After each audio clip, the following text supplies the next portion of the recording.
So this is the standard ROM with the monitor version 1.1 for the Synertek SYM-1, but this is a custom EPROM and it's a 2716.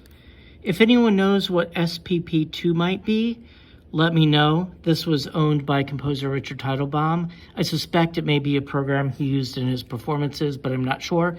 And that's a 2K by 8 EPROM. So we're going to read the ROMs by using this thing. This is an EPROM programmer, but we're going to yank the ROMs out of the SYM-1, plop them in here, and see what we get. So the actual EPROM we have is this MM2716. And on the computer here, we have NM27C16B. I'm going to look up the data sheets and see what the differences are. Okay, it looks like the pinouts are the same, which is good. I was worried that one of these might have had a different power requirement, like some old chips require weird negative voltages, but I think we're good. Okay, so to program that, it doesn't want 1111, it wants 1112.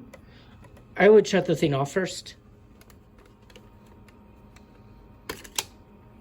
Okay, my son and I just discovered you can't just look at the number. You also have to look on the screen and see whether it wants the A up or the A down, and it's different. So these are doing double duty. Okay, so hit MEM to look at MEM, and what we'll do is we'll look at C000. Why C specifically? Because that's what is written on here. Okay, and then hit CR. And what does it say? A9. Okay, hit the right arrow.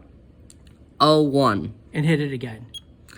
8D. Let's do one more just for good measure. 03. Okay, so those are the numbers we want to see when we actually extract the data here. Okay, so we have it in place in the reader. Okay, so select that device. NM27C16B. Yep. Selected. And we need to find something that says read data or something like that. Read? Yeah, try read.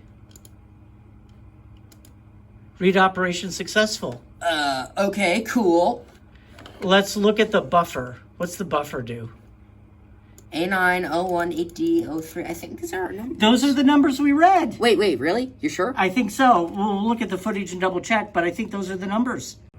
Okay, so this program, whatever it is not very long. This is a load accumulator. This is a store. So this is loading one into the accumulator and storing it at AC03. Let's see what happens when you actually run that program. So I'm going to hit reset, go, C000 carriage return. The screen blinks and it probably does a bunch of other stuff with these ports and hookups or whatever.